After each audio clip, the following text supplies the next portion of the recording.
Oh,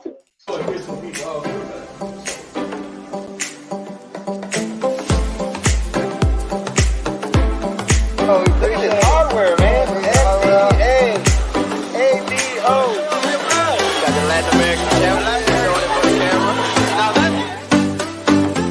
They got some trainers say, and some fighters say, well, I don't watch videos of the guy fighting. I let the coach watch it. Hey, man. Guys, one thing we know for sure about Wilder, he hit you clean.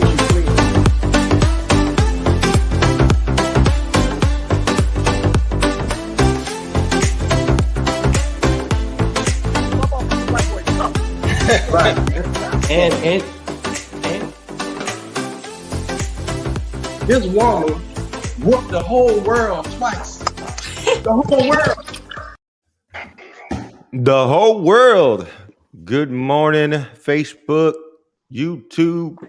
It's another episode of Soapboxing Podcast. It's your boy Manny Fresh, along with Coach Derek Collinsworth. What's going on, people?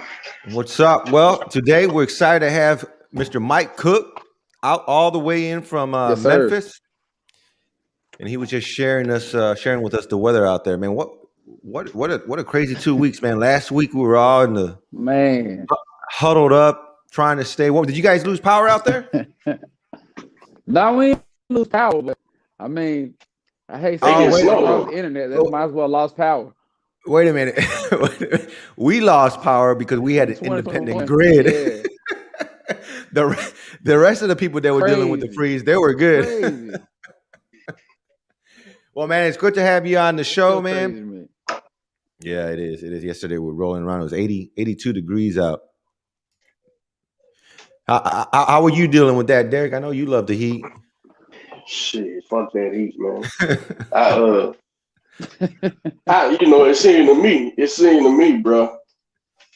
Walk around since said, if we can't handle if the grid can't handle it, you would think that those in the know would just make an announcement. Look, it's gonna get such and such temperature. We're gonna start rolling blackouts at 7, so you may be off for 4 hours.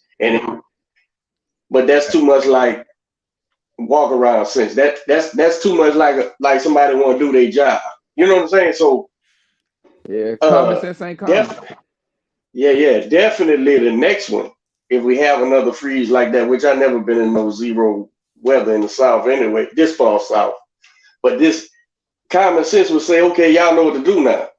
But man, by the time these politicians get to arguing about which side of the aisle and all this old shit, man, these people don't care about people, man. Luckily, after that 32-hour period, some people had 48 hours. Luckily, they started rolling, man, and folks would get warm. They cut it out. 4 hours ain't enough for it to get 40 in your house like it was at first. So, when the juice come on, cook something, warm up, charge your shit for the next time. It seems like it's an easy That's crazy. adjustment. Seems like it's an easy adjustment, but all of a sudden, here comes the politics. Well, Texas, you didn't want to pass this, and this didn't want to pass this. Look, man, I need some fucking heat, man. That's what I need. I need some heat, man. It's crazy, bro. More than politics is even more so about money. And so when you see shit like that happen, that's what the politics is about, though. When you see shit like that happen, you'll see that the people with the money tend to suffer less or take trips to Mexico, one of the two, but that's neither. No, that's for that. Trips. What solved me? What solved me with my stereotypes and politics and shit, bro? I developed asthma late in life, like about 21, right? And about 20 years ago, man, I had a severe asthma attack. I had got dehydrated and shit, and it wasn't allowing me to, and I didn't know what was going on. So I'm sitting in the emergency room, man, dying, can't breathe. I don't know if y'all had any breathing problems, but it feel like, you're drowning on land. So, and it's how I feel when I'm in there with danger. There you go. And this little, soft fella was my nurse. And man, he was on me, bro. Fix me up. You know what I'm saying? Like, and I said, you know what? When you feel when you dying, bro, all that other shit ain't important, man. I said, man, this man sitting here working on me, trying to make me breathe. You know what I'm saying? I said, well, boy, that'll clear your shit up real fast, man. And I think that's what's with that warmth and shit. You know what I'm saying? With that power, bro. You got children that's fucking freezing. You know what I'm saying? Hey, all that other shit, get out the way, man. Let's cut the juice. Cut the juice back on so we don't lose it for fucking 2 days, man. But we gotta hold them accountable. I know people get discussing, don't want to vote and shit. But look, bro, that's how you hold them accountable, bro. That's why you don't let shit slide. Hey, man, you got to go. Try the next one. You know. But that's how I see the shit anyway. Yeah, that freeze was crazy. That was crazy, man.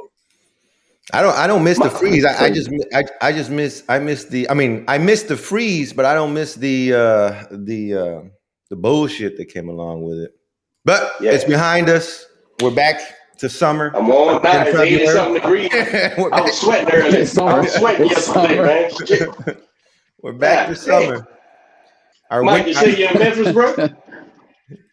Yes, sir. Yes, sir. Memphis, you born and raised in Tennessee? Yes, sir. Born and raised in Memphis. How is it in Memphis, man? Raised in Memphis. Say it again. I said, how is it in Memphis, man? Give us a quick recap of life in Memphis. Man, just like everywhere else, man. I Memphis get a bad rap, but if it's bad anywhere, it's bad. It's bad here. It's bad anywhere else. It's no different. It's a city full of history. We that's what I was about like to say. Everybody else, man. You know what I mean? We just like everybody else. We get bad raps on TV, man. But I feel safer in Memphis than I do anywhere else. So, I know what I'm saying.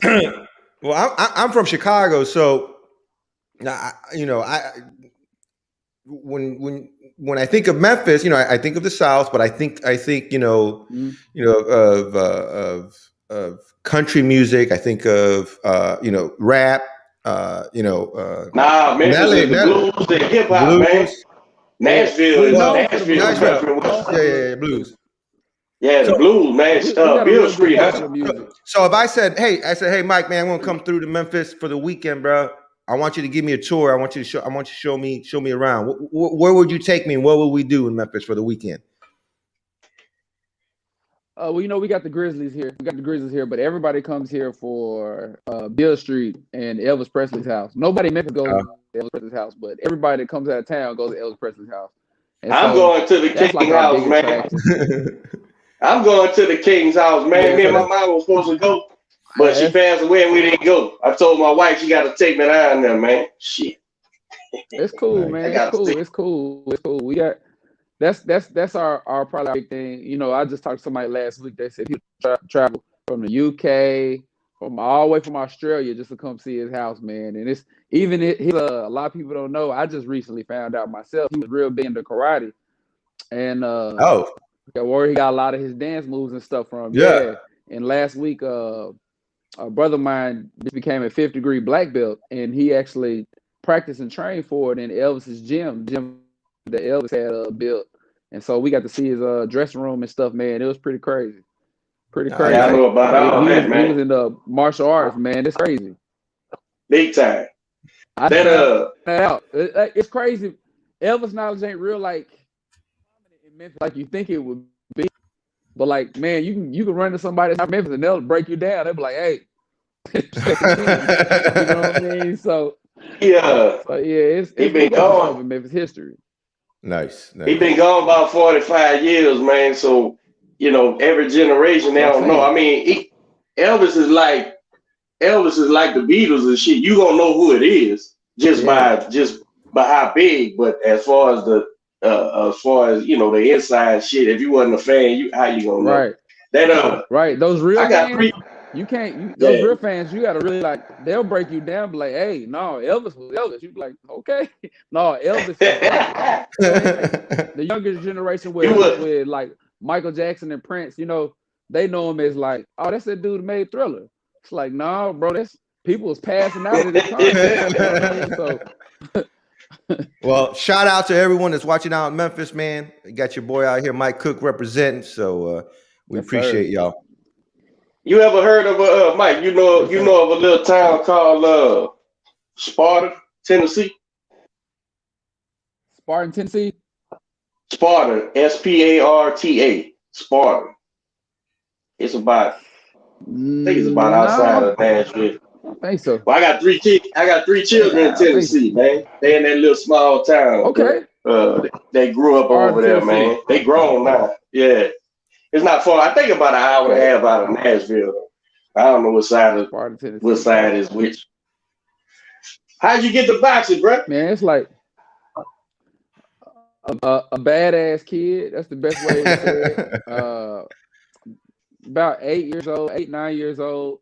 Man, I put it like this. I'm mixed, right? So I was a mixed kid, and I always tell everybody, even though things are crazy now, like when I was a kid, like you couldn't hang out on the black side, couldn't hang out on the white side. You was a mixed kid, you was awkward. It wasn't like how it is now. Oh, wow. We ain't have Steph Curry yet, and I just was getting in trouble all the time, man. And my mom had one of those, old school moms, and somebody starts something, but finish it. You know what I'm saying? Right. And then, if you got beat up at school, you was going to get beat at home too. You know what I mean? It was like that. And, man, one day they took me to our police gym, our pal gym here. And a guy kicked my ass. And it was supposed to be like a lesson learned, like, stop fighting. And I was like, when we going back? And I've been in it ever since. Love it. Boxing is my life. Whose idea? Like, my name on there says Michael Boxing. It's been Michael Boxing since when somebody calls me Michael or Mike and I don't know them like that, I'm like, how you know me? Because everybody calls me Mike Cook Boxing. It's been my whole life. Whose idea was to take you to the gym? Your mom's or dad's? It's actually my grandma. My grandma, God rest her soul. She was like, "You want to teach them a lesson? Take her to the boxing gym." Nice. So, did you have any boxing in the family before then? Nope. But I'll tell you what's crazy. Man. I always love to tell people this because it just means something to me. I wanted to be Muhammad Ali before I knew what boxing was. Like, I just wanted to be Muhammad Ali, like, so bad. Like, they used to have these commercials come on, and I can't remember what I think it was called, Sports Century or something on ESPN. And I see the commercial, and I see him run his mouth, and I just want to be this dude so bad. Like, I didn't want to be a boxer. I just want to be. I got like it's like kids getting like they want to be The Rock. You know what I'm saying? They want to run their mouth, talk the noise or whatever. And I just wanted to be him, and so it just kind of just played out the way it's supposed to be, I guess. I just wanted to be able to run my mouth and talk crazy to somebody, and everybody applauded. You know what I mean? And it just played out the right way. Ali is one of those. Elvis icons. Michael Jackson, Prince. Even when you're a little kid, you just know like who it was. Now. Right. He eclipsed. He eclipsed. Like, bro, chill. he eclipsed boxing by so much, man, that even it becomes it just accepted. I'm saying Ali. It's a footnote, yeah, man. So even guys my age, your age, we all knew his importance. You know what I'm saying? And if you study his life, dude just had an aura. The peaks and valleys and all those things is the fact that he accomplished the things what he did just as a boxer, going through the shit he did. Mm-hmm. Damn, you know what I'm saying? Damn, this dude here is a whole different type of human being. Whole different human being. You talking about coming to Memphis? That's another place I would take y'all. We got the Civil Rights Museum here, and a funny Muhammad Ali story. They remodeled it when I was a kid, right? And man, I'd have to go crazy to fact check what year this was, but they remodeled when I was a kid, and they brought some guys. Muhammad Ali was one of the guys, and they took the police gym down there. This is my Muhammad Ali story, man. It makes me sad, but it's funny. It's funny too. It's those kind of. They was all letting us get in line to go meet him, shake his hand. They take a picture, and I think you could buy the picture or whatever. And bro, I got like people away from him and started crying. I freaked out so bad, bro. And I ain't get to meet him. They tried to pull me out the line and get me together. I'm talking about I'm balling. And I'm not a crier. That's what makes me laugh as an adult. Like, I can't cry for nothing, bro. And I balled. I was like 10. I balled so bad. And, man, after that, it was over with. And I missed my chance to meet him, bro. And it kills me to this day, man. I'm like, bro, that's crazy. Standing right there looking at him. Froze. I froze up. I might have cried as a grown fucking man, bro, if I got to meet him, but I never did, you know. Yeah, shit. Now I don't feel bad, man. It makes more sense now. You was overwhelmed. Bro, you know, they say Prince got an aura. Muhammad Ali had an aura, bro. Muhammad Ali had an aura, bro. I was like, this is crazy. And as a kid, you know, it wasn't like now you got like social media and everything so accessible. Like, I saw a dude on TV, so the same person is like, bro, that's him right there. You know what I mean? So that's my Muhammad Ali story. It's embarrassing, but I don't like telling it. I'm like, yeah, bro, I cried. I mean, I cried like I snotty nose cried. Yeah, man, I get it. I get it, bro. Nice. I like to say I have an aura, but my kids call it gas, so I don't know. Probably not the same thing. My daughter had a thing done yesterday. My daughter had a thing done yesterday, and they had to give her anesthesia. And they asked her what it smelled like, and she was like, "It smells like daddy's feet." I was like, "Whoa!" Kids say the darndest things. Right. Oh man. So you walked into a boxing gym when you were 8 because you know you were starting to act up, man. Why don't you tell us about your amateur career? How did the lesson turn into a passion? Man, I had a short amateur career, but a long amateur career the same way. Like I wouldn't, like I'm from Memphis. We didn't have like our PAL system was up and down. It'd be going 1 year, then 1 year it wouldn't be going. Like we had a really good amateur background down the street in Jackson, Tennessee, like Olympic gold medalist Kenny McKinney from there and all that stuff. And we had a lot of great fighters in the gym, but as an amateur, I was only 23-3. I only had 26 fights. Well, 27, I got DQ one fight. But I only had 26 fights. But the thing about it is like I treated it like as a pro career. You know what I'm saying? Mm-hmm. Like I trained for my fights and prepared for my fights. And the one thing I can say about the amateurs is it laid a foundation for me. Like I traveled, bro. Like I went different places to train people and like really learned like, every area, like I know in Houston, I'm sure y'all train a different way than what we train here with the train Florida, train Cincinnati.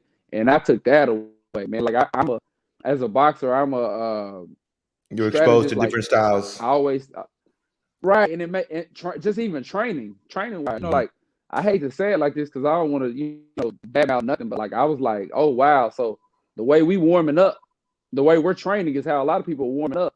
And I got to take that away. You know what I'm saying? And I guess take boxing more serious too. Like that's the thing. Like, cause Memphis, man, we got some talented fighters, talented athletes at that. It's just like now, you lose athletes to boxers to basketball, football. Folks always say, where the heavyweight champion at? I'm like, he's in the NFL probably. You know what I'm saying? Yeah. And I got to travel it and really like improve myself. Like that was the big thing for me. And I got to compete in the ringside tournament, title tournament. The San Antonio Pals, like I got those good experiences, but that's what really like helped me for my pro career is like to see that. Cause like the good thing about not having a lot of amateur fights is we would take sparring as like a fight. You know what I'm saying? Like you knew you was fixing to go to the gym, the Memphis gym when I was younger. You knew you was going to war. Like you knew y'all was going in there. We was going to beat the hell out of each other and high five afterwards, or don't say nothing to each other afterwards. But we knew it was going to work. You know what I mean? So. Like, I don't have one of those, like, I always laugh. I hear guys like, man, they had 200 amateur fights. I'm like, yeah, dude, shop for one. You know what I'm saying? Like, cool. Okay, cool. You know what I mean? Well, we've definitely heard of amateurs turning pro with limited amateur fights, and it's turned out well for some. Yeah. What about your coach? Have you had the same coach from the start? It's a the funny thing about walking in the gym, the first guy I ever saw in the gym was my coach's name was Maya Flowers. At the time, he was a fighter, he was an amateur. And I always think it's funny because we talking about Ora. I walked in and I saw him hitting the bag, and he was a real high ranked amateur at the time. And they was like, "That's Mayette Flowers," and I was like, "Bro, take me home." I was like, "Take me home." He was in there killing the bag, man, and you know, it's so crazy. I think it's why it's so important. Like folks talk about being leaders and stuff for younger guys. Man, first time I walked up to him, dude just took me in. You know what I'm saying? And he was a fighter, man. And later on, you know, he turned pro. He ended up moving to Vegas. He trains a lot of fighters now too, but he ended up moving to Vegas. And I always say I had two parts so far to my pro career because I ended up getting like real injury ridden.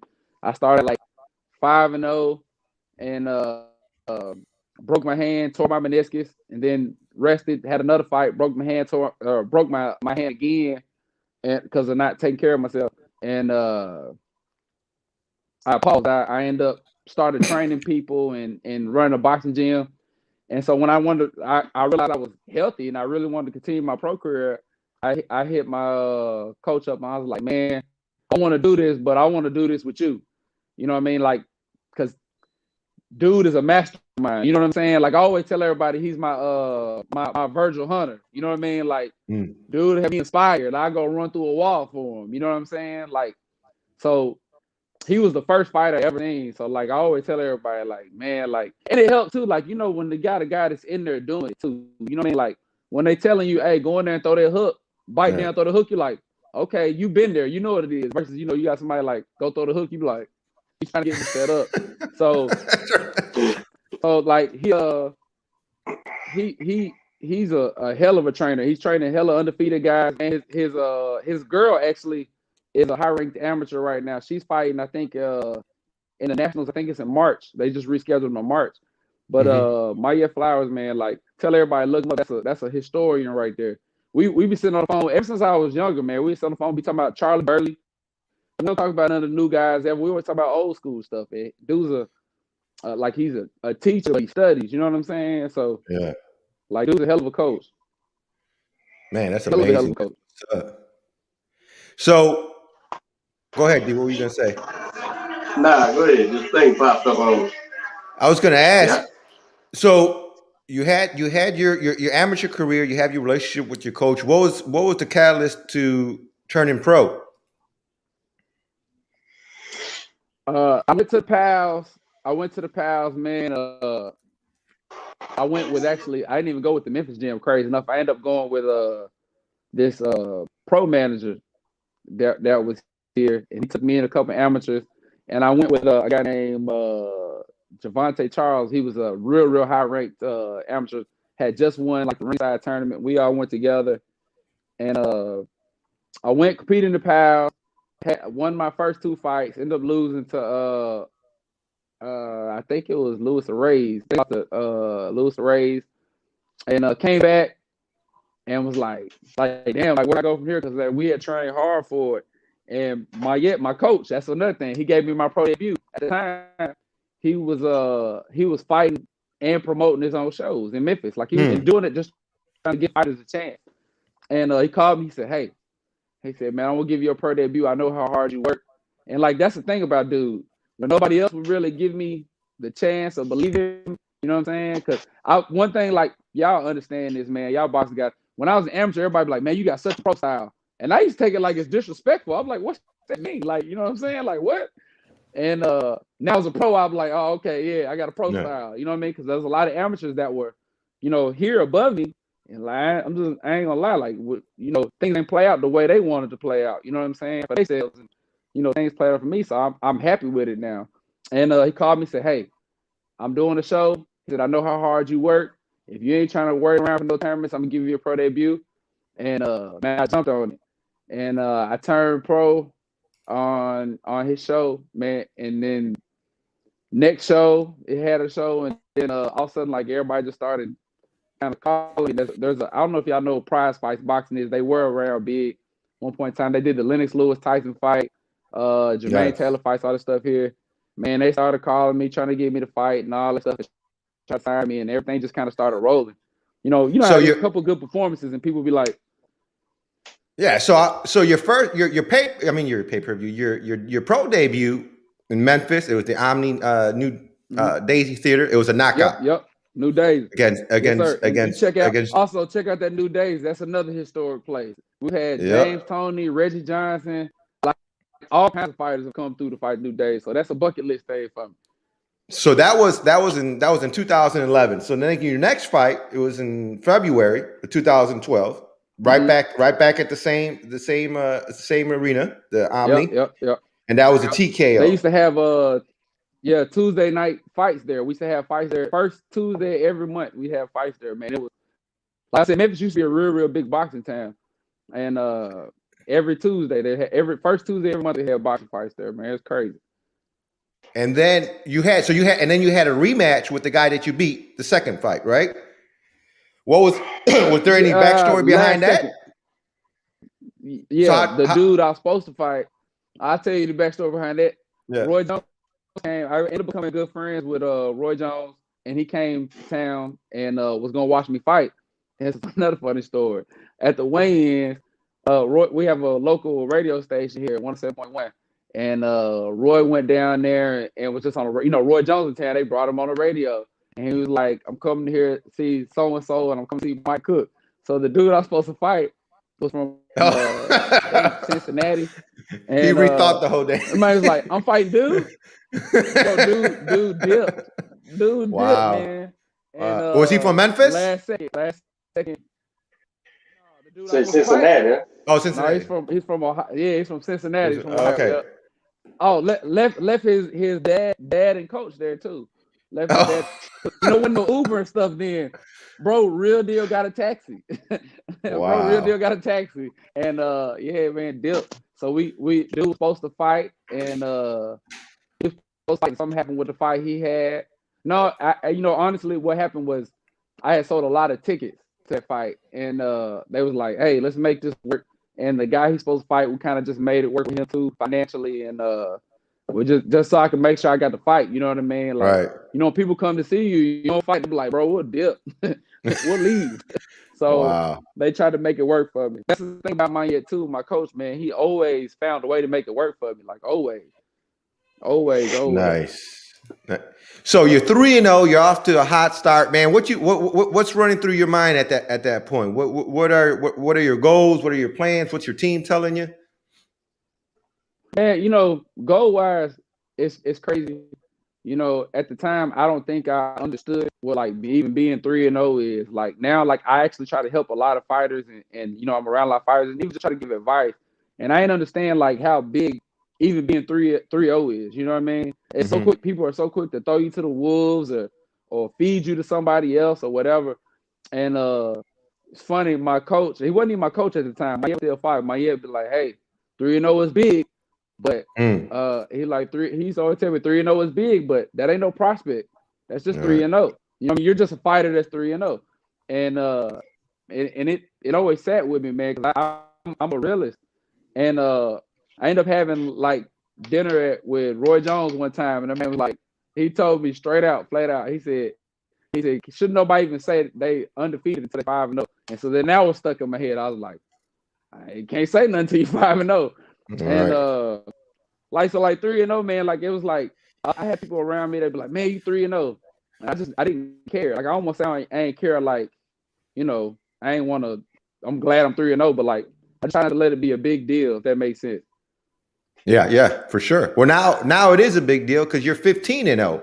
You're 15-0 and 7 knockouts, yes, and you got a fight coming up here in, if I'm not mistaken, when you fighting in the 20th. The 20th. Yep, 3 weeks. Yep, March 20th in Albertville. What is that?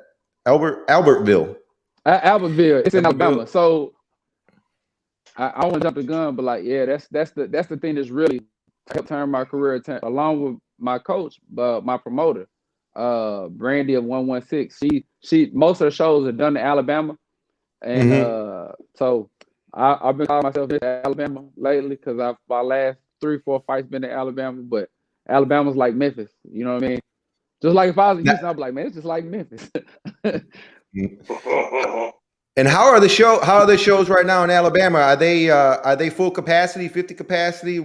What are they? How are they running them? It's not full capacity yet, but they're doing like 50% capacity, and she tries to do a lot of stuff in like gymnasiums if she can, because with the bleachers you can kind of space everybody out. You come in with your group, sit in your spot, space everybody out, and like at this time, man, like especially like in August, I was just happy to be fighting again. Like I was like, man, is this over with? You know what I mean? We didn't know, none of us knew where the world was going. I was just proud to be fighting. Still don't like shit. That's why I like Alabama. They really, facts. They made it. We got Brandy watching right now. Shout out to Brandy. How you doing, Miss Brandy? Good to have you on the show watching. Yeah, that's the boss right there. That's the boss. There you go. Hey, Brandy, I'm going to take this second right now and let you know I have a 147 pounder. If you ever need anyone on the show, I'm going to hit you up. That's the one. Hey, for real. That's the one. Go out. Brandy, we'll go out to Alabama. Hey, they treat you nice in Alabama, for real. I'm sure they is do. That where is that where Skinny from or what? I take it you and Noe know each other. Yeah. Man, I met Noe actually on that August show. We both fought on that August show, man, and just y'all know from his character, his vibe, man, dude, just a good guy. I met him, Alan Nelson, Omar Rosales, like I met all of them. They came down there, man. They all just real good people. It's good to keep stuff around good people. So that boy, man, he's a hell of a fighter too. That boy, Noe, bro, he's good as they come, man. You get what you get with him, I root for him. Yeah. Ever since I know him, I've been rooting for him. It's hard not to root for him, and we're gonna be we're gonna be rooting for him tonight. No week.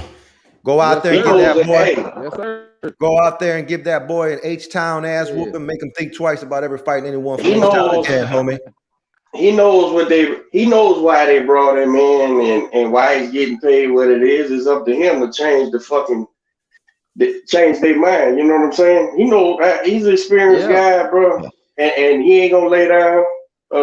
So yeah, we supporting ready for war. Right. No, ready for war. Like he going into it ready for war. Yeah, you got to, man. We talked about that, and I've been in this for a long time, bro. And what you're saying is hints. There's so many different ways to navigate through this thing, and like you said, when Tree and No, it's like this here, man. If nothing else is worth it, what year is now, Mike? 15-0, right? 15 fights. Yes, sir. 15 going on. Yes, sir. That's value. Now, who's it valuable to? That's up to you to know. You know what I'm saying? Do I make this situation work for me, or do I play myself, or do my management? You know what I'm saying? There's different ways into this thing, man. And like Fresh said a while ago, talking about amateur this and that's amateur. Look, amateur boxing is very, very important. But Rocky Montana had like 8 amateur fights. Roberto Duran, I think, had like 10, 15 amateur fights. That's it. But that's Roberto Duran, that's Rocky Montana. Yeah, they did what they had to do. So it's to each individual. I think Tyson Fury had like 25 amateur fights. That's it. So what you do in your spare time. Yeah. So now Mike had built up a record. And I'm sure I ain't telling you nothing you don't know, but Mike done built him up a 15-0 record. Guess what that's valuable to? Guys who spending money on guys and say, look at this Cook guy, man, 15-0, man. If we could beat him, we could do this and this. And now it's up to Mike to know, I know that's what you're thinking, but this is what I'm really gonna do. You know what I'm saying? And pick the right yourself. Right, because nobody you gotta bet on yourself. I'm glad you said that, because guess what? Even on the biggest level, it's the same thing, because when it comes to betting on yourself, who's doing that better than Teofimo Lopez right now? Teofimo Lopez, that's right? Crazy. Said, that's crazy. Man, I love that fucking kid, bro. And let me tell you something. When Teofimo, regardless of his ability, if you're a fan or not, that's regardless. When Teofimo said, okay, you motherfuckers think the Russian gonna fucking whoop me. But I'm gonna tell you something. I'm gonna whoop that fucking boy. And I'm not showing up for that kind of money, right? So he stuck to his purse. Now, he knew, I'm sure, this is all speculation. He knew, I'm sure, what else you gonna do, motherfucker? We had Top Rank. He done did all the Top Rank fights he can do, and y'all been building me up. You ain't no else to fight. So guess what? He knew, stick to my guns, and they gonna break me off. And as the speculation goes, Loma himself took a shot to push some money that way to make the fight. Now, Teofimo had to sign a contract to say, if I lose this motherfucking fight, my next 3 fights for Bob Arum's X amount of dollars. He had to agree to that to get the fight. So he argued for the front end, got some money, signed the contract, whoops that boy's ass, then says, guess what? All the minimums and shit now, that shit don't matter now because I won. Y'all thought I wasn't gonna win. Now, he said, when Bob goes, well, shit, I only agreed to pay up to whatever it was, 1 point something. Well, then you don't got me then. Go to the first bid. I don't give a fuck. And guess what? That goddamn match room came in there, offered like 3 point something. And here comes somebody out of left field that nobody knew. Roll the dice. They not Teofimo done hit. They gonna spend 6 point something on this fight. And guess what? That kid has been gambling on him fucking self, bro, and winning. Yep. And winning, bro, like a mother. So it is what it is, man. You got to know that. Bernard Hopkins, Don King vibes, man. I was just saying this yesterday. It's got them Don King vibes, man. It's like this might be Bob Arum's, salute by, like for real. He's having a lot of problems out there. Yeah. Well, he's making a mistake with him and Crawford. Well, let me say this. It's really crazy. Let me say this though. It's something to be said about sticking to your successful business model. That's what I mean. If Bob, and don't think Bob, what's the guy running Top Rank? It's several other key people. But if the business model is this, say for instance, me and Fresh had to create a fucking management company for a fighter we got, right? Me and Fresh got a business model.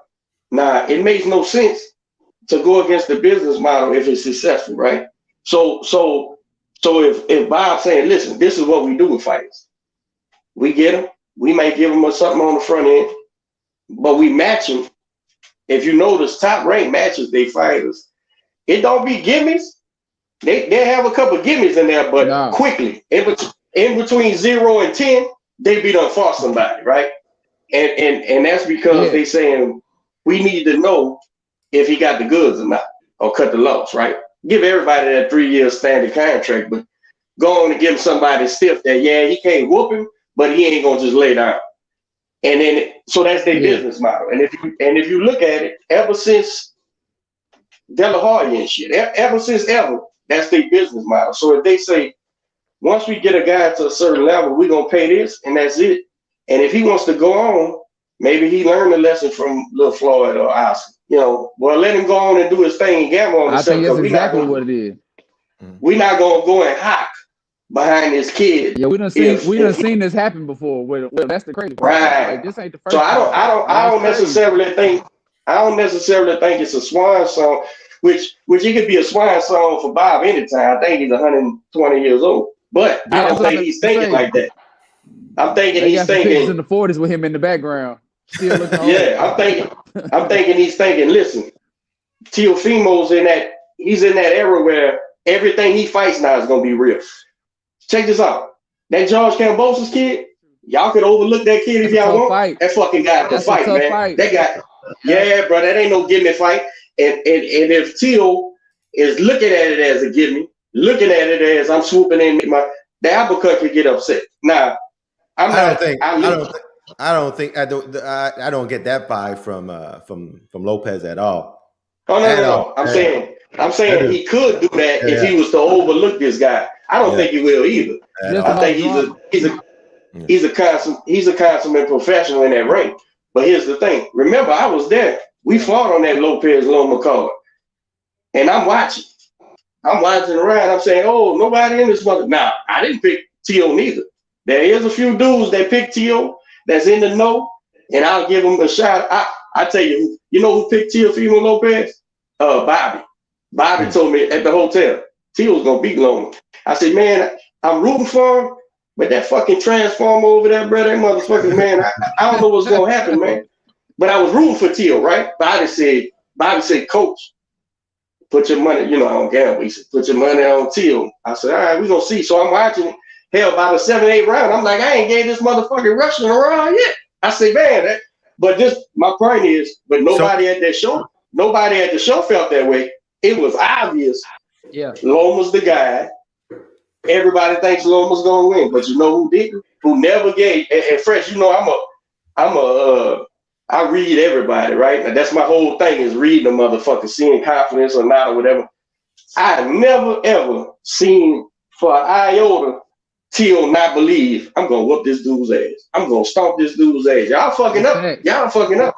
And that's why he gambled on himself. That's why he's still gambling on himself. Now, Bob and them know every fight for him is gonna be tough.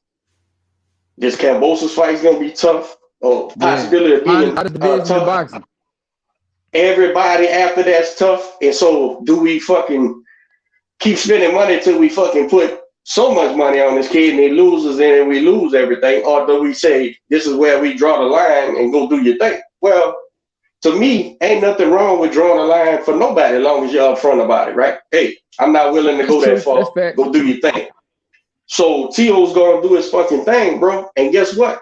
As a fan, I'm riding with him till the wheels fall off. And I think the kid's so good, even if he has a stumbling block. Man, T.O.'s class, bro. That boy, you ain't gonna he'll get back in the gym, do what he gotta do, and make another go for it. But I think you gotta know the business models, man, and stick to it. Otherwise, what's good is a business model, because if you're gonna just roll the dice on every fighter, you're bound to lose. He came out. Go ahead. I was just saying, but with Frank, you might have the hottest fighter in the hottest division. Like, I think you might. Yeah, that's crazy. You got to make an exception with this one. Like, he came out. It lets you know what T.O. said. T.O. said, "These motherfuckers still don't believe him. I whoop Loma and you still don't believe in me." Well, maybe he don't need to be there. Maybe he don't need to be there. But I'm gonna tell you something. Boogeyman division, and he beat him easy. I'm gonna tell you something. Bob and whoever's making the decisions with Bob, I'm forgetting this guy's name, man. That top guy, top rank, white dude. But maybe Bob says we cut our losses because I got the next batch. I got Keyshawn. I got Duke Raven. I got Jared Anderson. I got all these next guys that we just gonna put in that next position.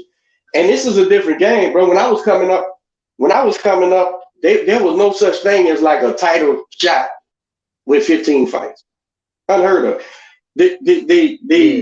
When Leon Spinks did that shit with Ali, it was because he was a gold medalist and they really didn't have nobody else. So that was just an anomaly. That was the only way you could get it. You had to be a gold medalist. Had to be a gold medalist. So it was no chance. But these getting a title shot in 15 fights, 12 fights, that's just unheard of. But guess what? With COVID, with the bubble, with all this different shit happening, boxing is changing, bro. And anybody who thinks they got their finger on the pulse, they kidding themselves, because you can't attest for this. There's certain laws and like I said, ways you do things, certain things you gotta abide by. But as far as building a fucking champion and building a star, man, it's a new world, bro. Who this Ryan Garcia kid been a star for years, and he's just fighting a guy, you know, he just beat a guy. I'm like, well, shit, how do you put your finger on that? You don't know. You gotta gamble. And I think what Top Rank's doing is saying, well, if T.O.'s becoming monetarily wise, he's becoming too big for us to fucking worry with. Well, we got the next crop anyway. And I think that's kind of why they leaning like that. Now it's shitty for T.O. because I'm with Mike. T.O. to me is the fucking man. You know, y'all can't sit here and say Lomachenko was the greatest pound for pound and all this shit. And when a dude knocks him off, oh, he don't get it though. He ain't shit. Nah, fuck all that, man. Fuck all that. He beat the man, get a man. It's what they thought at Top Rank. They thought he was gonna lose. They definitely absolutely. They thought They absolutely thought the probability was he wasn't gonna win, right? Absolutely. He came out the other day and said that he was Top Rank's best fighter.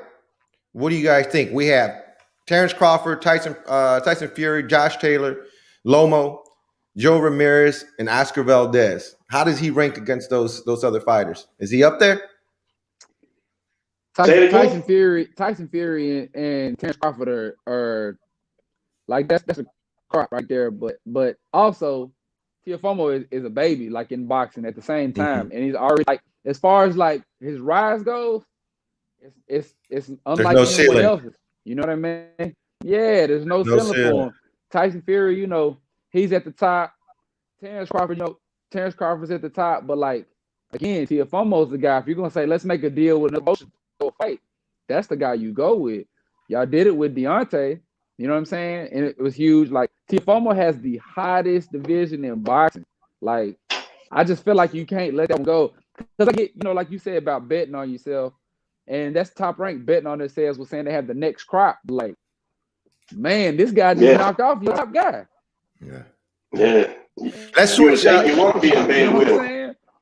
Let's talk about another Top Rank fighter. Last week, right? Last week, what a fucking fight! Arguably already a contender for fight of the year. Oscar Valdez put on a performance against someone who I thought was a much stronger, bigger guy. And to be honest, in that first round, I was kind of worried. He was throwing some shots, and I was afraid he was going to gas out halfway through the round the way he was fighting. But man, he was able to last the fight and pull off such a tremendous win. Did you get a chance to watch it, Mike? Bro, man, well, I don't want to say I made a mistake, but I watched the Showtime part. But yeah, you fucked up. Matter of fact, yeah, you fucked up. Go ahead. I'm gonna say it like this.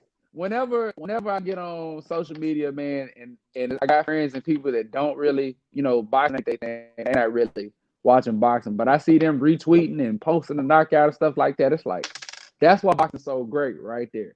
You know what I'm saying? That's a highlight knockout that everybody's seen. Like, that's how I got make you a star overnight. You know what I mean?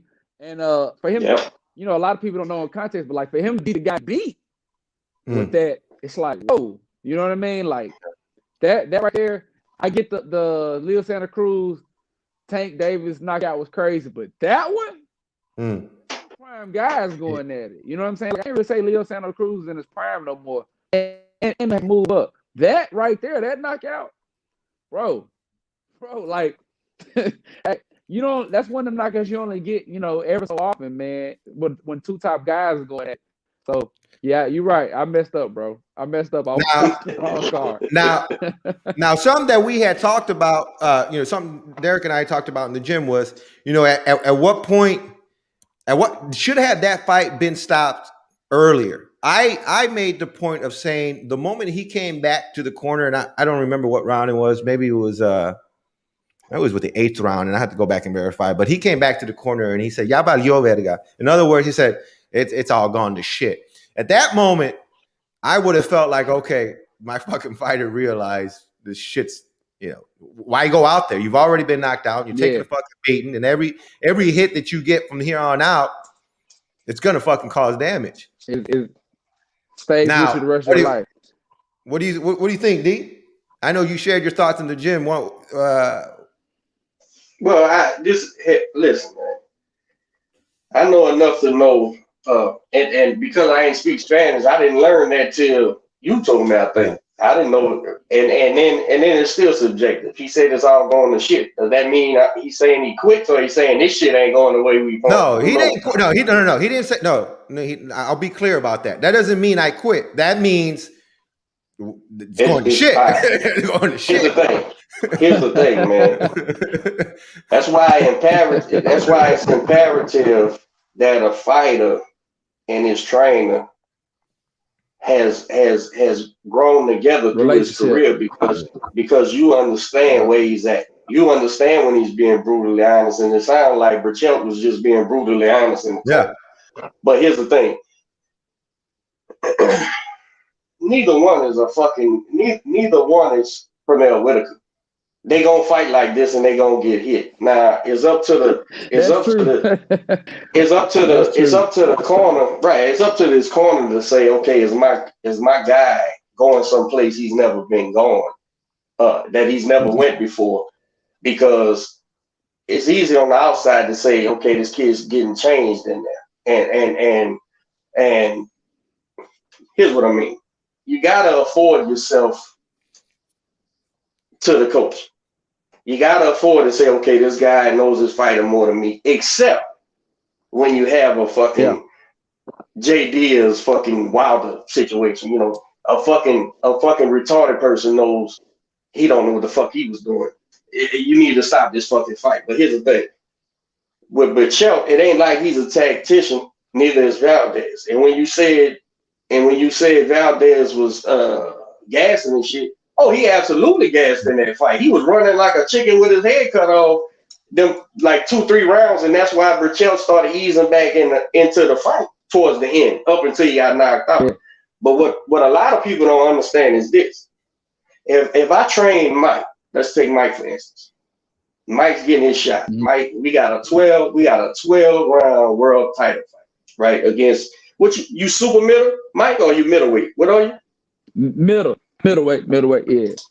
All right. We got this 160-pound guy. We fighting that fucking Plant Kid or Billy Joe or whatever. So I gotta prepare Mike for 12 rounds. He got to go 12 hard fucking rounds. We start the fight. Mike walks into a shot in round 1. Bing!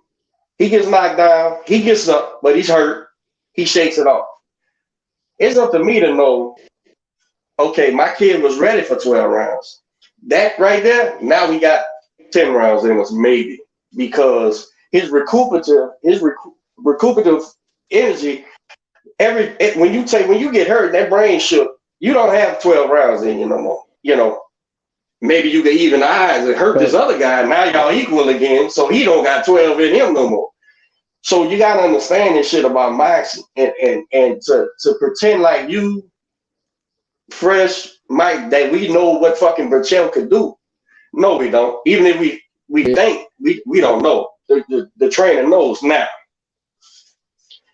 If you ask me what I'd have did, I'd have stopped the fight the round before he got knocked out. Why? Because I've stopped the fight before, and if I knew, I put myself in a position where I know Burchell and I'm trusting my eyes. I'm saying, yeah, because we're gonna walk into a shot here and it's gonna be over with. And the following round he did, it was over with. And it was a hell of a shot. Sent him to the hospital. Yeah. But when you taking two guys that, and the only way you can describe them is Mexican style fighting, you know, that's what they do anyway. They get hit any fucking way, right? They gonna get hit. Is that we gotta hit him more than he hit us. You know, where's the line drawn? Right. Where you say, all right, bro, listen, man, every time you getting hit on the button, you taking that air step. That air, you looking for the ground that ain't there. Hey, you gotta start thinking. So what I'd have stopped at the round prior, but I'm also not gonna pretend like, you know, this fight wasn't gonna be brutal, wasn't gonna be a slug. That's what was gonna happen. They bullshitted that first round. No one is gonna be there. Yeah, about 2 minutes they bullshitted. Soon as somebody got hit, that was it. Wow. So Jim Lampley used to say skip the casualties, right? They skip the hey, how you doing, and all that, so they get right to it. But like you said, that's why it's so important for the coach and fighter relationship, because a coach's job really is to save the fighter, because the fighter ain't gonna save himself. Fighter's gonna fight. You know what I'm saying? Because as a fighter, I'm always gonna think I'm one shot away from winning. You know, it's like on the outside, you know, that's always like a coach really is supposed to know, like, a fighter what he looks like when he's good, what he looks like when he's bad, and does he know how to get out of these type of situations? You know what I mean? Like, I've seen him get out of this situation before. I've seen him get cracked before. Versus like you get guys switch trainers all the time, and it's always fun. You see the training videos and all that stuff, them looking good. I use Jermaine Taylor as an example. Jermaine Taylor had like 4 high-level coaches, and like you see, like towards the end of his career, like when the fight gets tough, ain't nobody had no good advice for him because he didn't know like this. You don't know me really. Like, 8 weeks ain't enough time to know a guy like really. You know what I'm saying? Your sparring partners, they're gonna push you and everything, but they ain't gonna be trying to knock you out. Like not knock you out, knock you got headgear, all that. So a guy ain't got to get to see you. But like we in the gym and put me through a hard workout, then we go to the sparring, and we go through this. You know what I'm saying? Then you get a chance to really see that stuff. You know what I mean? So him, it's like we said, like the relationship important. You should, when your guys had enough, man. Like when it's time to pull them out of it. Because a fighter ain't gonna do it. Most time fighters ain't gonna do it. Absolutely, and that's why I had said earlier. The moment he came back to the corner and he said that, and he sort of just sat down, and I think he realized, this shit. I need a knockout to win.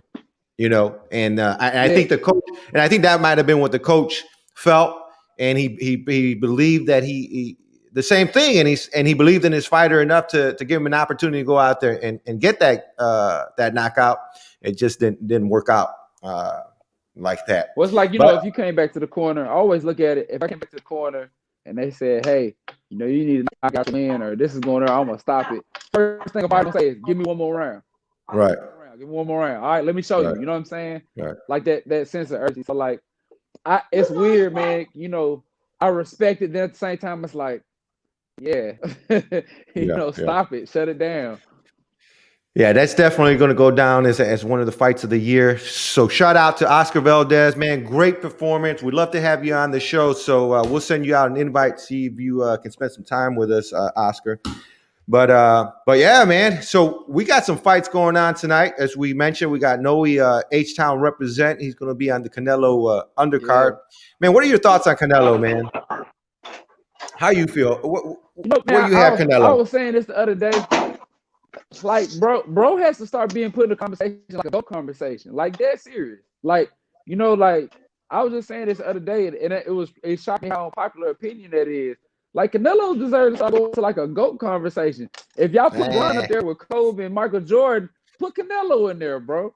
He don't take easy fights. Well, we agree on that. We agree on that. I've always said that. I've always said that Canelo is the LeBron of this era. He is, man. Like and then he's. But I'm not. But I'm not a LeBron fan either. Hey, bro, I can't stand Bron, but every once in a while I have to stop and be like, man, bro's doing it big. You know what I mean? But like Canelo is doing something, and like. I think it's another one of those careers we're gonna look back on and be like, "Whoa, man, that should have been appreciated more." Because like, not only is he like beating guys, he's beating guys like it's like, man, like he whitewashed dude, or he knocked dude like people knock him for taking a Amir Khan fight. Well, we'd rather him fight Amir Khan than like a guy like with the name fighting tonight. You know what I'm saying? It's like I respect the way he's doing it, and the move up and down and weight. Like, who does it like that?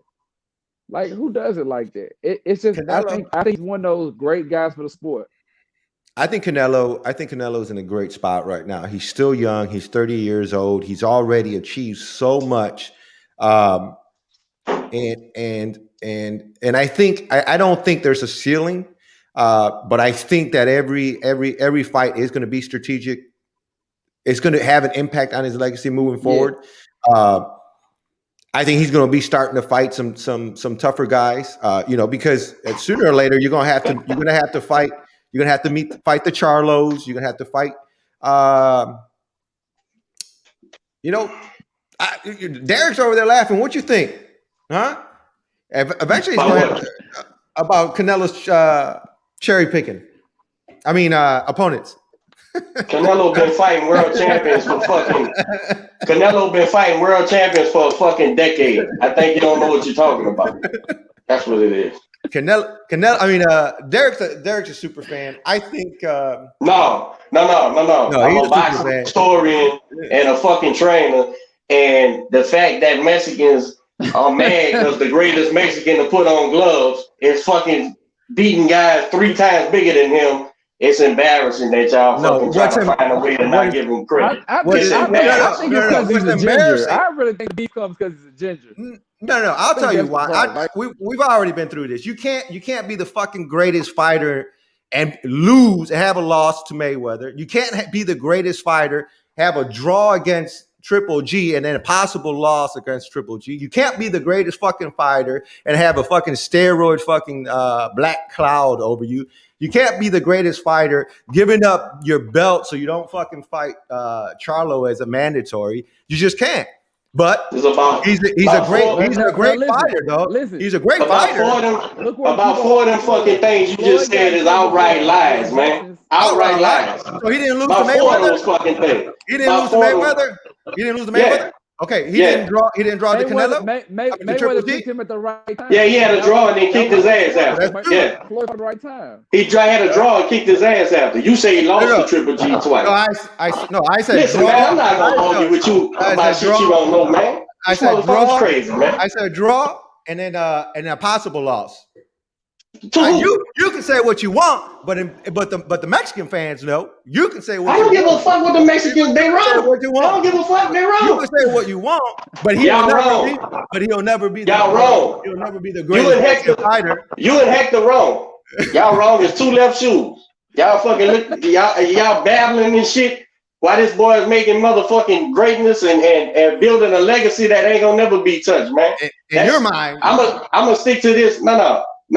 In boxing's eye, I'm gonna stick to what fucking Canelo said. He's the face. Mike Canelo said, man, I don't give a fuck what people talking about. They ain't gonna never be happy. Every time this dude does something tremendous, it's another excuse. This motherfucker's 5'7", a fucking short on Tyrannosaurus motherfucking Mexican, and he's whooping 6'5", 6'2" motherfuckers like they fucking bum. Oh, he wasn't the super middleweight champion of the world that he walked through. Oh, that wasn't the super middleweight. That wasn't the Ring magazine. That wasn't the Ring magazine super middleweight champion of the world. Yeah, that's what you're supposed to do. Listen, man. So right now, Roy Jones Roy Jones did that before he did. He went all the way up to heavyweight. And look at just because you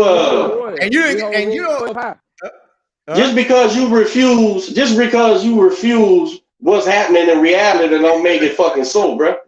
What the fuck, man? I don't know what it is about Canelo gets to y'all, man. What the fuck is it, man? This dude's doing shit that's actually the motherfuckers doing shit ain't been done since fucking Well, Roy Jones was doing the shit that he was doing. Didn't he fight fucking Ruiz for the heavyweight fucking championship of the fight? I remember that fight because as soon as I left the fucking party, I got arrested. Name me. Check this out. If you're Roy Jones is an all-time great. Good. Right. Name me 5 fucking names he beat that got him in your place. Fresh. Go ahead. No, I didn't. Name me 5. I said that heavyweight fight. You're saying that Roy Jones I'm saying his whole career. Name me 5 of them that made him an all-time great. Name me 5 people. Go ahead. I'm not gonna name them because there's not 5, probably. Because you can't. Because it ain't none. But check this out. But Roy Jones did what he was expected to do when he fought these guys. Now go ahead. Go to your box rec and see how many people Canelo been whooping since 47. And I'll let you figure it out on your own. It's fucking insane, bro. It's insane this fucking kid's got to fucking deal with that shit, man. This fucking kid is fucking phenomenal. He's got to fucking earn it. Hold on, let me see something. He got to earn it. Oh, Jesus.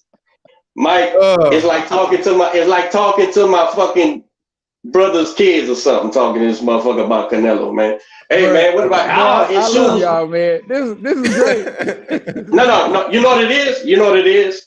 I understand totally, bro. I picked 2. I totally understand about the love for Julio Cesar Chavez, and it's always gonna be that's their guy. And but check this out, and it should. Why not? He's a fucking legacy all-time great. That shit shouldn't make you not be able to see what the next man does. That has nothing to do with it. So No, it ain't that bullshit. Get out of here too. I'll tell you what it is. It's like, what was the other day? You said something. You said you. Whatever I said is probably right. Yeah, no, whatever I said is probably right. You said. Yeah, oh, it is. It's 1,000% right. You said y'all motherfuckers gonna make me a fan of Ryan Garcia. Same shit. All y'all motherfuckers are giving this guy his place on the boxing Mount Rushmore before it's due time is making everyone else say, man, get fuck this dude. He ain't what you hyping him up to be. Who's hyping him up? The Canelo fan club. All right, man. Let's talk basketball. God damn. Let's talk ice skating. You know ice skating? Let me go about ice skating. Fucking God, man. All right, so let's get the prediction for tonight's fight. What you got? What you got for Canelo, Mike? 6. I think it's gonna go 6. I think he's definitely gonna stop him. I think he's gonna stop. I think he actually might stop him on his feet. I think the speed is crazy. Like what speed you say? 6 is a good one. 2 or 3 rounds. This is again. I always had ever since Canelo went to 60. You know, I got a preference with it's just because the guy is great, just because the guy is fucking overachieving with some of these guys, it still doesn't negate the fact of boxing size and that we have divisions and shit for a reason. So sooner or later he's gonna walk into an ass whipping, bro. It's just what it's gonna be. And it's gonna be somebody who nobody gives a shot because he's gonna be 6 foot, fucking 168, 175 pounds that night. Do I think this guy is that guy? Nah, I don't think this guy has the ability to do that. But any fight, any class fight, this is the dangerous fight's gonna be the Billy Joe Saunders and those type of guys who can fight. That's really big guys. That Canelo's gonna be waiting and waiting. Do you give Billy Joe an actual chance? No, I do. Billy Joe and Caleb playing an actual chance. I think. Well, on the Austin Trout side, Caleb Plant. Here's my thing with Caleb. Here's my thing with Caleb Plant, man. I see he's a hell of an athlete. I see what people like in him. I want to see him up against it before I can make a decision on could he pose a problem to Canelo or whatever. But hell, he just won his title 2-3 fights ago, right? Yeah. And so so and you got it's a long period of time, ain't got to do nothing. I don't think Caleb. Listen, man. Strategy wise, Caleb Plant shouldn't have took the Canelo fight. If you ask me, if he wants some longevity in this game, but that's on him to decide how good he is. You know what I'm saying? When you talk about these Caleb Plants, these Boo Boo Andres and shit, listen, man, it's all eye test. It's all us seeing what they're good at and saying good. But you still got to fucking do it, man. You still got to get in there with a guy who's walked across the fire, been behind a fight, and found a way to pull it out. So. Do I think this? So back to Canelo, whatever the fuck his name is. This guy is he's gonna pitch a bitch. He's gonna do the best he can. He's gonna try to change his life. You know what I'm saying? I don't see the boxing intelligence there enough. But when you put a guy with some boxing intelligence and he's got the size advantage and shit, and he's in the prime and all these things, that's when it's going to pose a threat to Canelo Alvarez. Truth be told, every fighter likes titles. We shit on the titles, but every fighter is trying to get a title. And people who's complaining about Canelo fighting nobody is insanity because he's been fighting motherfuckers for so long. But this is the number one contender. People wanted Tio to skip over Kambosos, but Kambosos is the fucking number one contender. Tio bet on himself, beat the top guy. It's his right to get paid now. It's his right to go get that fucking life-changing money against the number one contender. George Kambosos ain't no slouch, so it's a real fight. They telling Canelo this is number one contender. Okay, let's fight. Look, Canelo will be right back the next fight. This is another Rocky. What the fuck his name is? The Rocky.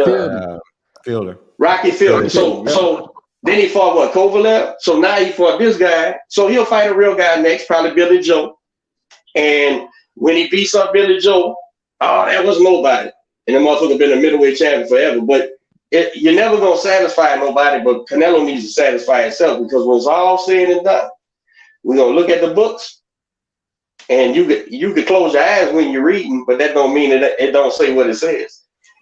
This guy don't pose no threat, but fighting these big guys, he's bound to run into a problem. And it's probably gonna be a guy we don't never suspect that's gonna give him, but they gonna hit him high on the head or something, and he ain't gonna never recuperate.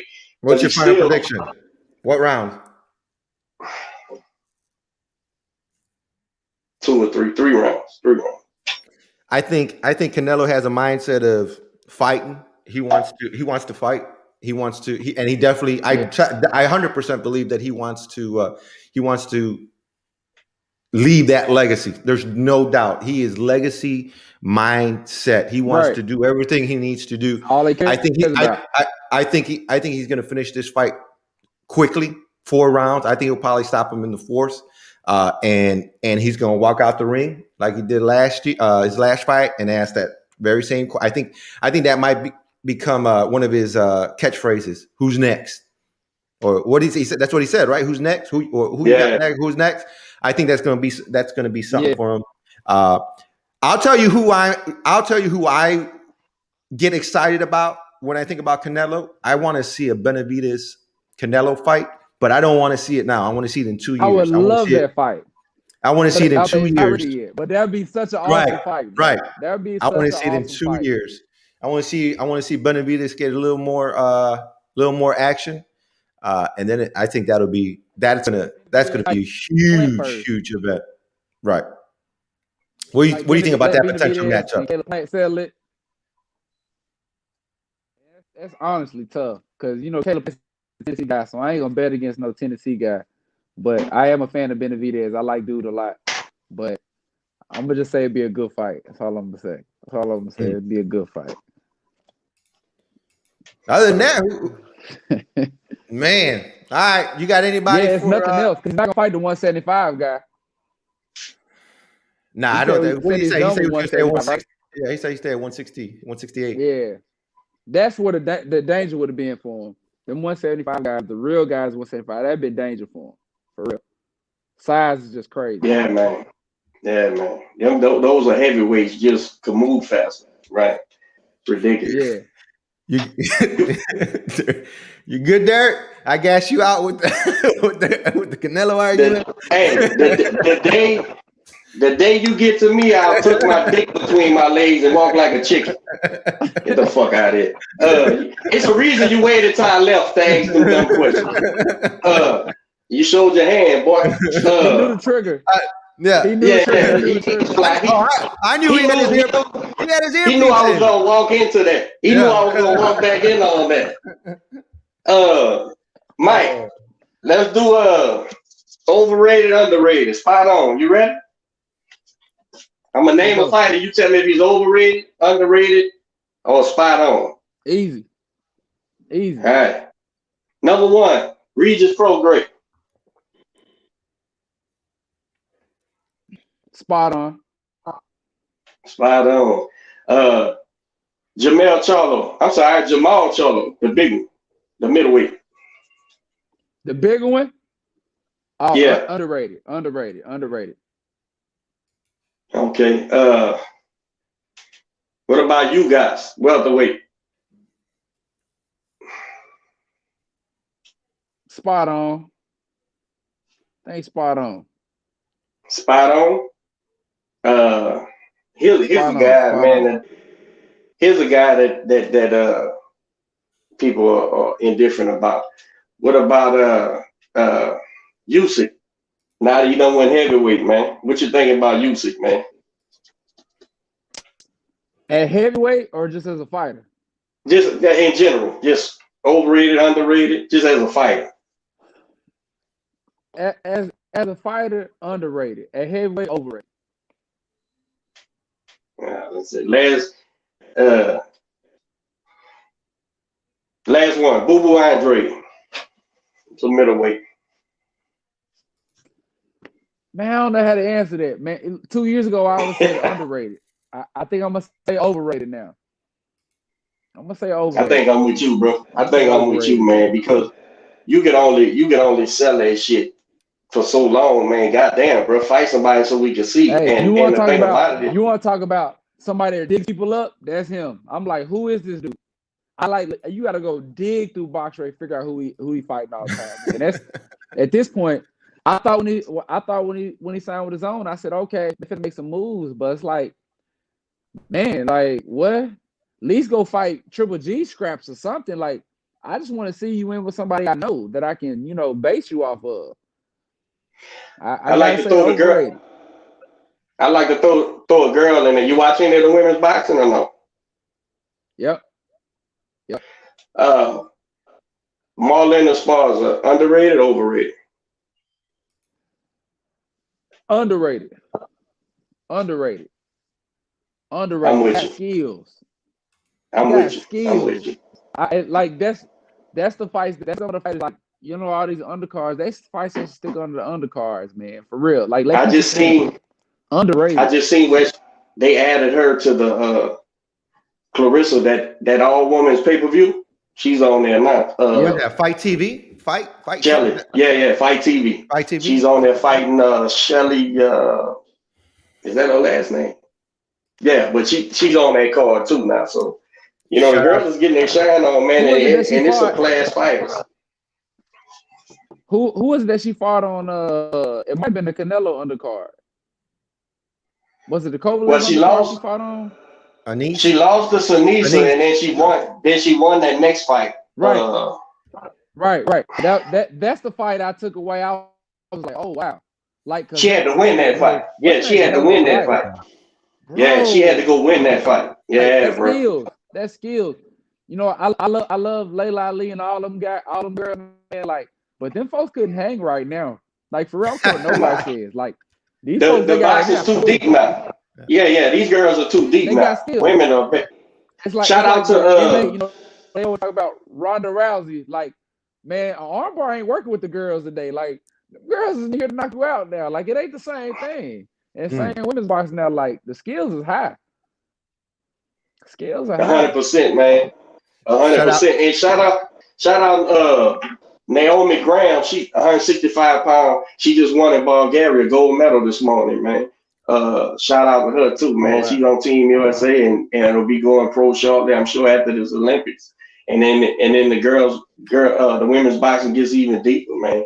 So and then Danielle as well, huh? Danielle got something coming up. Danielle's fighting. Yeah. Is this for a title? This is for the title, right? For a heavyweight title. Yep. Yeah, the fourth fight, man. That's a podcast favorite.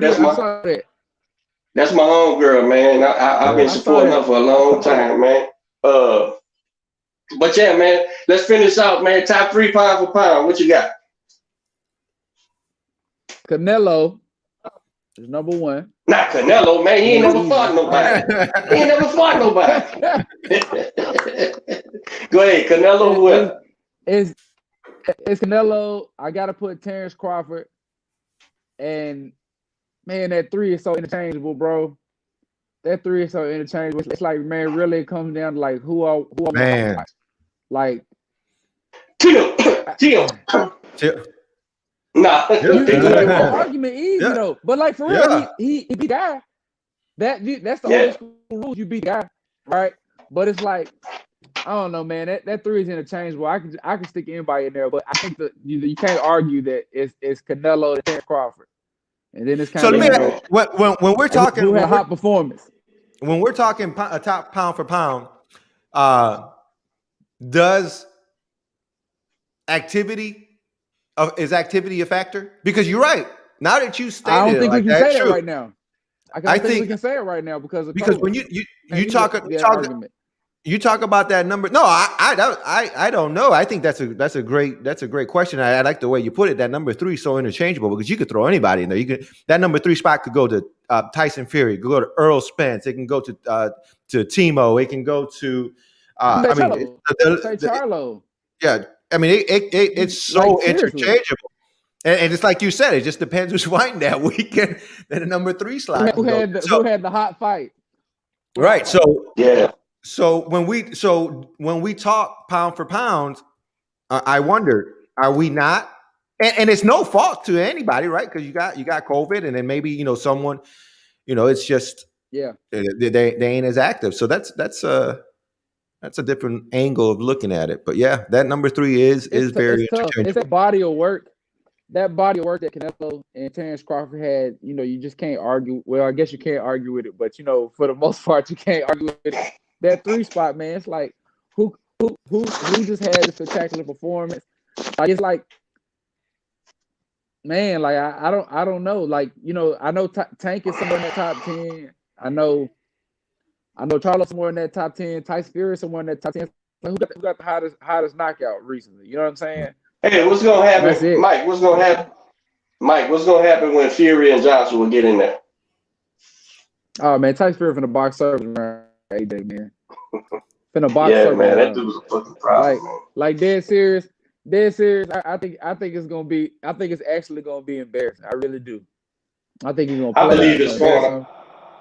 I believe his corner's gonna save him, bro. Them English, man, they'll throw the towel in right quick if you get beat up, man. Like for real.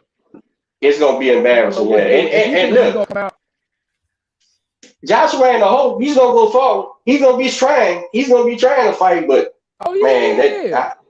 the levels between the two is ridiculous. I think Tyson Fury is not going. I ain't worried about AJ getting knocked out. He definitely probably can. With Tyson Fury, but Tyson Fury will take that man's will, and that's way worse. When you're sitting there, you don't know what to do. That's worse. Like there's nothing like that. Like what Slowpoke did, old Dubois. Yeah, man, he didn't have nowhere to go. Yeah. He didn't know what to do after that. Yeah, man. Like man, when a guy gets like that, man, and they feel like they plan A and plan B isn't making plan A work. You know what I mean? Them guys, and I think that's gonna be AJ. AJ is gonna be stuck in the mud. Andrew Ruiz really beat himself.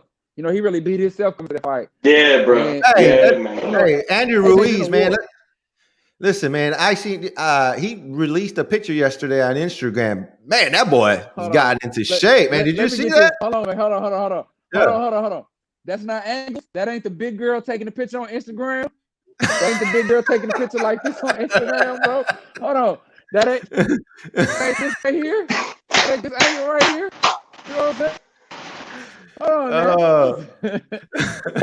Hey, I can look in shape. If I do it right, I can look in shape. Shit. That's funny, man. That's funny. Damn, I didn't even think about that. That's exactly I didn't either, yeah. That's the fucking angle to that picture, man. What Eddie said he's down 20 pounds, but he did. Andy Ruiz fucked himself, fell for the okie doke, the age-old thing of you beat a guy and you think, oh, I'm gonna just knock him out. That's fucking retarded, man. That's retarded, man. That's the difference. And the Joshua went home and dreamed about dude.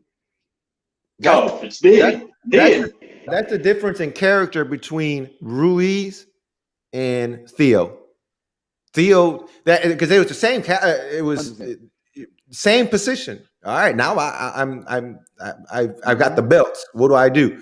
You got one that went off and fucked off his money with his friends and drinking and partying and eating, and then you got the other who every time I see Theo's fucking page, he's in the goddamn gym doing crazy shit on the fucking bars and push-ups and working and doing this thing. And with so the gloves on. That's right. That's the difference in character between two champions. One went back, got his ass handed to him, and there's you on something, Chris. Yeah, it had little to do. It has little to do with their ability, right? It's got to do with drive, man. You're right. It's so crazy. Yeah.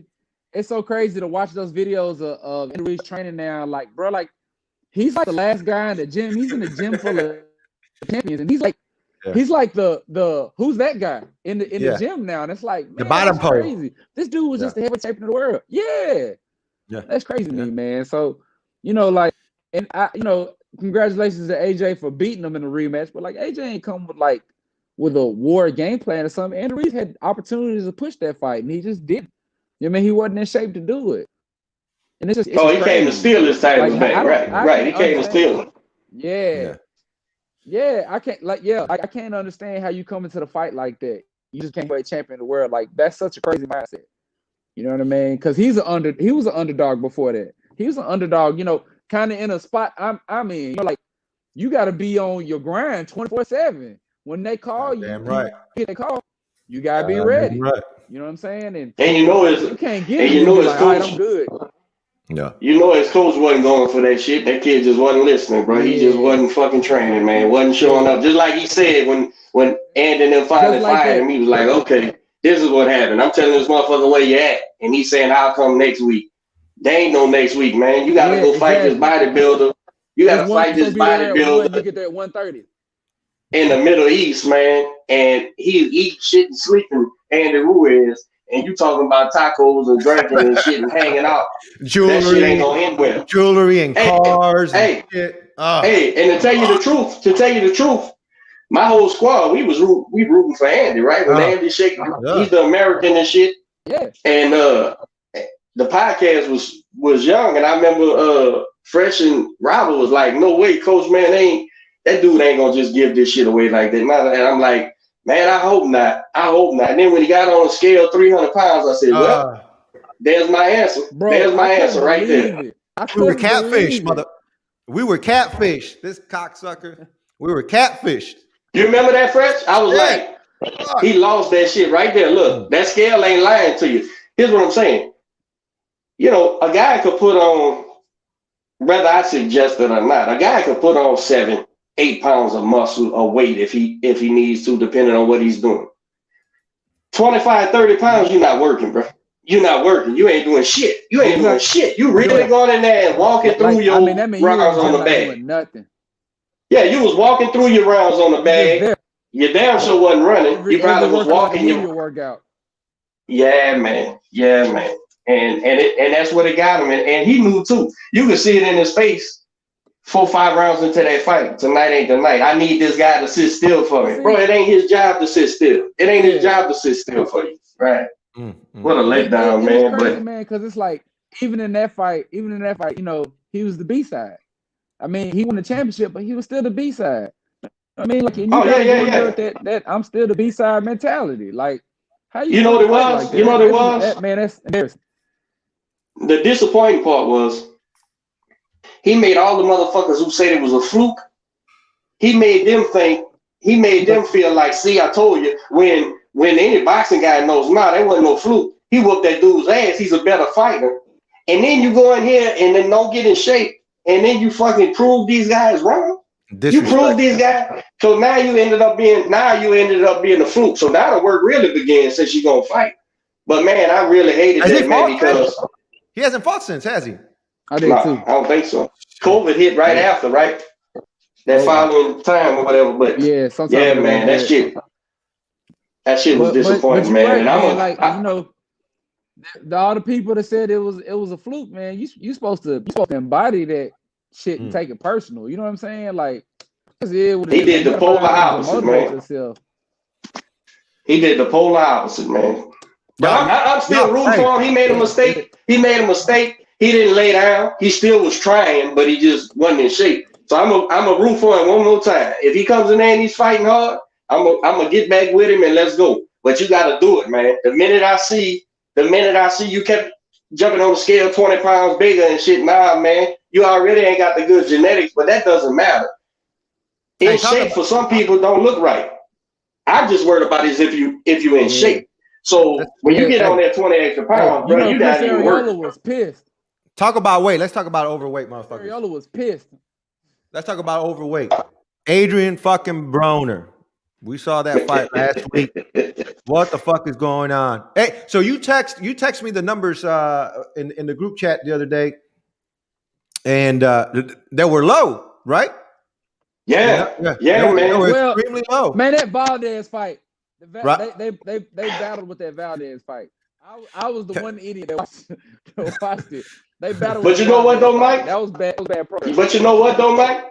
And you probably could get some good info from your what's the lady's name, the promoter? Miss Brandy. Miss Brandy. But with Broner specifically, that's never mattered. He always brought butts to the seats and always brought eyes to the show. Even though he hasn't looked good He hasn't looked good for 5, 6 years. I think that right there, those numbers, and what it was he got like, I think they said peaked out at 288,000 free TV. Well, cable, but you didn't pay for it. And Valdez. Then he showed his too. And Valdez, they peaked at like 800,000 damn near, right? Where that was Broner views normally, even when he was losing. So what that showed me was the fans done had enough. You know what I'm saying? And so now he's really got to get in there with some guys. They don't buy the hype no more. So we have gonna beat him up. And that's a guy. Problem. Here's the problem, right? Brewer has Broner has a fucking a reputation already. This last fight, arguably controversial, which way it went, right? The views weren't there. That's the problem. Derek, what's the answer? Who can he match up against to bring some fire or electricity back to his? You know the answer. Let me give you one of mine. And then you tell me, Mike. I think when that boy for PBC, what was his name? Vacated that 140-pound belt. I think the writing's on the wall. When Regis's contract ran out with DeBella, and he went and did a hit list with PBC, he's willing to work with whoever, fight to fight. I think PBC put him on that tank car, and he blew that fucking undefeated boy out the water. So Barrios gives up his 140-pound title. They found somebody Broner could beat. Whether or not you believe he beat him, it's still he won. Yeah. I believe it's very imperative that Regis Prograis blows his next opponent out the fucking water. Same way, 2-3 rounds, beats him out. Because remember, when we're talking TV fights, we're not talking about boxing guys. We're talking about the fans. He beats up there, and guess what? The type of money Broner demands to show up, even when he ain't even gonna try, they'll have that kind of money for him at 140 pounds against Regis Prograis. And if the coffin was closed, on this fight, 288 views, and Regis is gonna go ahead and put the hammer on the nail, bro, and get rid of him. Now, everybody I know that knows Broner say Broner's a great guy in real life, man. He'll help anybody do this and do that. I don't know him personally, but what he does for the business of boxing and what he's done with his talent, I say this all the time, Mike. I always trust what the fighter shows me. I believe it. I believe you wholeheartedly.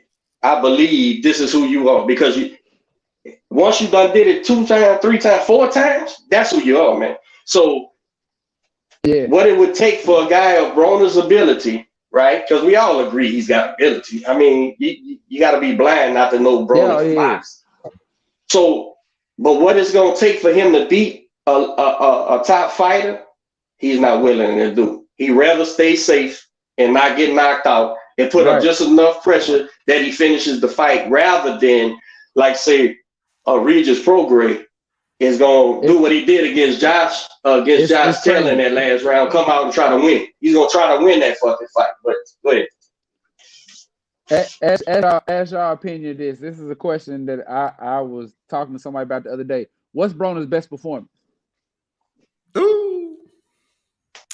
There was a Hispanic guy. He won, I think, his second title from. He wasn't a household name, but it was a real fight. I can't even remember. It's been so long ago.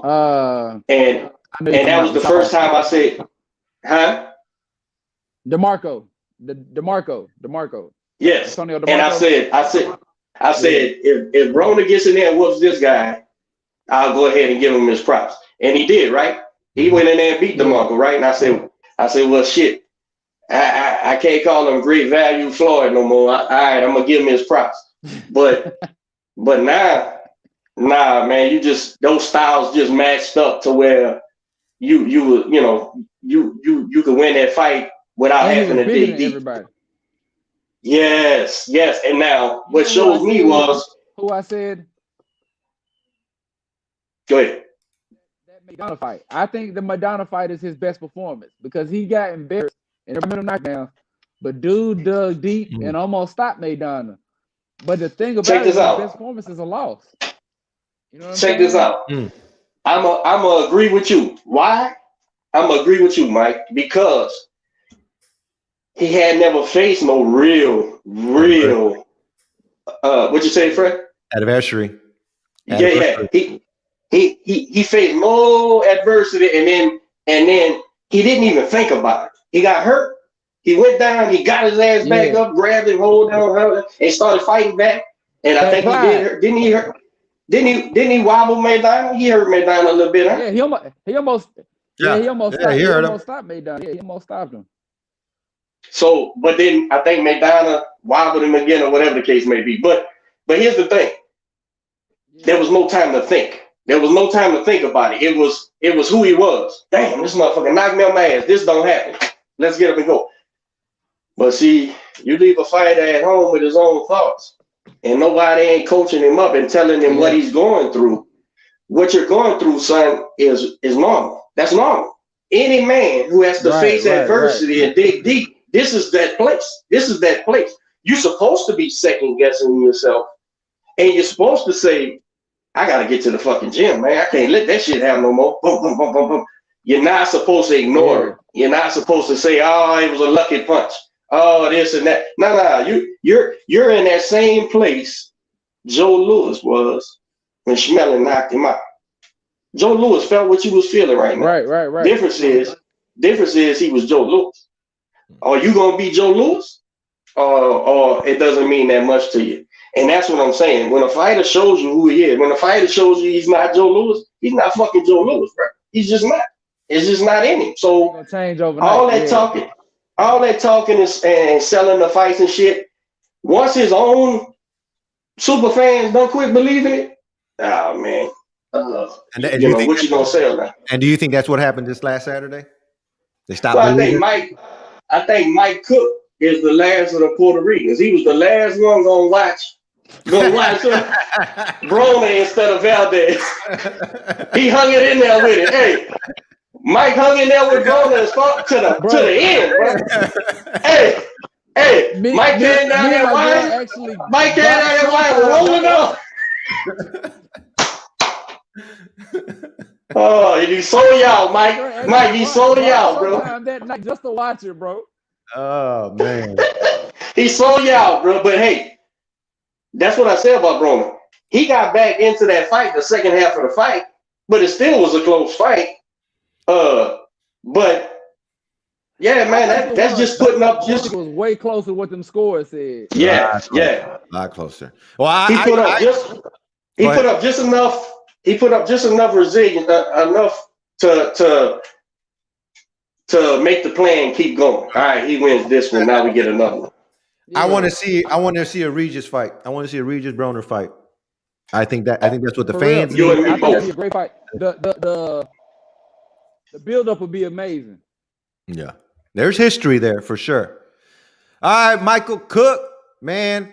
It has been a great show. We appreciate you coming on. Listen, next fight date? Yeah, everyone watching across the world. He's going to be fighting next on March 20th in Alabama. Ms. Brandy's going to be putting on the show. Are you guys going to live stream it at all or anything, or is it? They do pay-per-views. They do pay-per-views actually. Live okay, send us the link. We'll share it with I got you, our bro. page For sure, and we'll be sure to tune in. Where can people find you on social media? Michael Boxing on everything. Michael Boxing. Well, that's what's up, man. It was a great time. I want to tell y'all, man, appreciate y'all for having me on, man. I just called on to y'all recently, but I've been watching all y'all stuff, man. Y'all hilarious, bro. Y'all are great. Y'all great boxers, for real. And I want to appreciate it. Yeah, give you a shout out, man. My manager DeAndre and Vanessa Brown. DeAndre Vanessa Brown, and my gym, Chad Chilcutt's MMA, 5th degree black belt.